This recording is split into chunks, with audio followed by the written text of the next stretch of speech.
Hi, I'm Dr. Stacey Ripke, and for today's 3-Minute Mondays, we're in the Department of Pediatric Dentistry to understand how students are learning to leverage new technologies as a way to increase access to oral health care for vulnerable populations. Come along with us.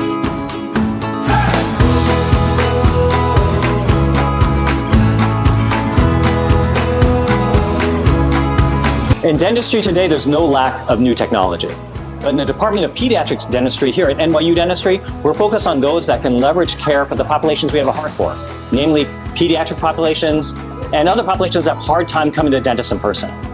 Now, teledentistry isn't anything new. It's been around for years, and since COVID, it's really gained in popularity. So what we've been trying to do here at the Pediatric Dentistry is finding ways where students and our residents can use technologies like intraoral cameras and virtual treatment planning and diagnosis to really use that for the populations we care about. So we've seen the clinic in pediatric dentistry, but where does teledentistry actually take place? Right, so this is an example setup here in this dental operatory, but really the benefit of teledentistry is to be out in the community. So we have limited equipment, like a laptop, intraoral camera, disposable equipment. And we're actually out in community clinics, we're out in schools, we're out in festivals, even doctor's offices, right? And so the whole benefit is, can we capture the image, send it electronically, and then online have one of our dental providers take a look at this and review and be able to say, you need to go to a specialist, you need to come to the dental office because we see cavities, or you're perfectly fine, you could go right back to school without missing time. So it's all about increasing efficiencies, leverage technology to increase efficiencies to help the populations we care about. As a resident, it's just become an invaluable tool for us to be able to diagnose and determine which departments the patient needs to see, where they can go from there.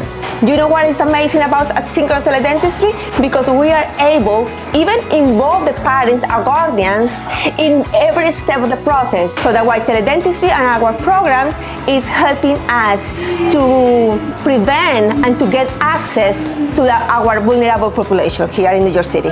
I think using teledentistry is a really great way to use technology to improve access to care. From my experience in outreach events, I noticed how beneficial it can be to patients or patients' families who are not able to bring them to a dental office because of distance barriers. So I think that's a great way to improve access.